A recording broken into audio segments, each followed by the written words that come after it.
like to welcome the champion of the 2025 Valero Texas Open, Brian Harman, to the media center here. Brian, could we just get some opening thoughts? Fourth career win on the PGA Tour. Yeah, I had to wait a long time in between my second and third. Didn't have to wait quite as long this time, but it's been playing some really good golf.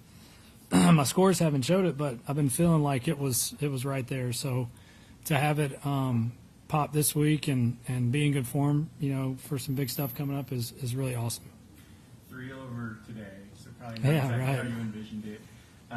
Could we kind of get a look into your mentality today and grinding, making sure that you came out on top? Yeah, just, having a little bit of experience and knowing that score was kind of a relative thing today. It was more, kind of a game of attrition. The conditions just wouldn't allow for a super low score. So just I didn't have my best stuff today, but good enough to make a few putts, and a couple birdies on the back nine helped a lot. All right. We'll open it up some questions from the media. If you have questions, just raise your hand. We'll get a mic. Start up here front. Congratulations on your return to the Thank winner's you. circle. Novak made it a tight match after hole 5. Tell me a little bit about what was going through your head in that moment as you felt him inching forward. Yeah, he hit some great shots. Hit great shots all day. He struggled a little bit coming down the stretch, but you kind of halfway through the day, I figured that he was the one guy that I really needed to focus on and try and beat. And just felt like if I could just hang in there, I knew I was going to hit some good shots at some point, just make a couple putts, and just hoping that it was going to be good enough. All right, we get a mic to the left side here. You mentioned it was really tough out there, a battle of attrition, or just trying to overcoming the elements. When you have to shift your mind to that type of mentality, where you have to grind it out, would you just explain what that's like to kind of change your focus? Yeah, it's really hard, especially the first 2 days I was playing such good golf, and it was just aiming at everything and making a ton of putts and having a lot of fun, and then all of a sudden the weather flips, and not only does the weather flips, but the wind's coming from a totally different direction. I was actually looking at the scoreboard on 18. My day 1 drive 330, day 2 drive 320, day 3 255, day 4 248 or whatever it was. So it's a completely different golf course, but having a little bit of experience around here, like I talked about, I've seen this place play really hard, and just knowing that there wasn't going to be a low score out there today. We'll move middle, Chris. Brian, you mentioned earlier in the week that you maybe took a little bit of too much time off after the President's Cup, and that your game wasn't where you wanted it to be coming into the season. Are you back now? Is your game back to where you want it to be, or do you still have a ways to go? Obviously, this week went great. There's still some stuff that I haven't been driving it quite as well as I'd like to when you're thinking about trying to win majors and stuff like that. But super pleased with the way I played this week. Really putted well, which is something that's been missing a little bit the last year or so. Just haven't been making like those mid-range putts, hitting good iron shots in. You end up with 10 to 20 feet a lot. Just haven't been making a lot of those, and putted those really nice this week. You mentioned that it wasn't your best stuff today. What did today teach you about competing, even when you don't have your fastball, so to speak? Well, I've had to learn that lesson the hard way with a bunch of failures, across my career, where you look back at a tournament and you're like, gosh, if I could have just kept my cool for a little bit longer, if I could have just hung in there for a little bit longer, man, maybe I could have made a run. And so I just tried really hard today to not let my emotions get out in front. And as much as I wanted to think about winning and holding the trophy and calling my wife and telling her how happy I was, you don't get to do that until the job's done. And it's just left foot, right foot, finish the job, and then you get to have fun. All right, we'll go to the back left, Kevin. Brian, I don't know if it's too early to reflect, but biggest moment of the tournament?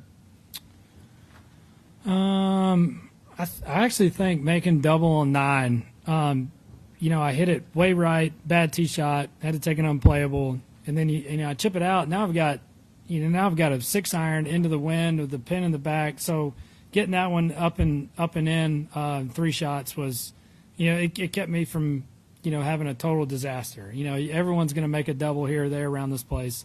That, and then made a really nice putt on 12. 12 is when my round sort of flipped a little bit. I made it. It was a hard hole. Hit a 6-iron in there. Made a nice putt. that put me up 2 maybe. So I started feeling pretty good after that. You're right. It did put you up to 2. I wanted to ask you about that birdie on 12. What did that do? Did that calm you? Did that embolden you? What did it do for you? Yeah, a little bit of everything. Anytime you can make a putt, especially because Novak hit it in there pretty close. So you're looking like maybe he's going to, there's a chance we're going to walk off that whole tide. And then end up walking off with a 2-shot lead. So probably the biggest hole of the day there. I also wanted to ask you, last one here, is there a story behind your putter? Yeah, I changed putters this week. Just like I said, I looked at my stats from last year, and I probably had the best iron game of my career, approach to the green, and probably had my worst year from 10 to 20 feet putting. So still been really good inside of 10 feet, but that section there is where I was getting all my looks and wasn't making any of them. And I'd toyed with the idea of switching putters for a while and picked that one up on Tuesday this week and felt really good, and it rolls it nice and just kind of freed me up a little bit, I think. What make and model is it? It's a TaylorMade of some sort. I'm not sure what all the letters and numbers on the bottom of it are, but it makes them. It's good. When you say you picked it up, where did you pick it up? Putter rep just handed it to me and said, try this one. Okay, thank you. Ryan, Steve Sands was joking with you on the green in the post round interview that you've been eyeing those cowboy boots some. How does it feel to get a pair of those in your possession? And you mentioned maybe they're a little too big. Yeah, no, I wear cowboy boots a fair amount at home, so it'll be a nice addition to the collection I have. I'll be really proud of them. And cowboy boots are one thing, but one very coveted piece of clothing is up for grabs next week in the game of golf, and that is the green jacket. How do you feel about the state of your game heading into Augusta? Yeah, just knowing that there's some good golf left in there. I'm 38. I'm not 25 anymore. I know that I'm getting, a little grayer. So, you start looking at like, man, how many more chances do I have at Augusta? How many more chances do I have at a U.S. Open and all the things that you want to do? But just knowing that I can come out here in tough conditions and play well as an older veteran on tour, like, makes me feel good about next week. Does winning the start before Augusta change anything about how you approach next week? Do you try to take more rest mentally, try to take a step back mentally just to make sure you're all systems go for Thursday? I think Augusta has a way of snapping you right back into reality. That course can be such a challenge, and I actually think this is a really great warm up. Not to diminish this golf tournament at all. This is a very incredible golf tournament, a hard one to win. But this is a great warm up for Augusta. Augusta gets tricky wins. Augusta has pins that are perched up on top of spots just like they are around here. So for me, I took a couple years off of this golf tournament, and then when I came back and it's beautifully overseeded, it's like, man, this is like about as good as prep as you can get for Augusta. All right. Brian, congratulations. Thank you. Thank you all. Appreciate it.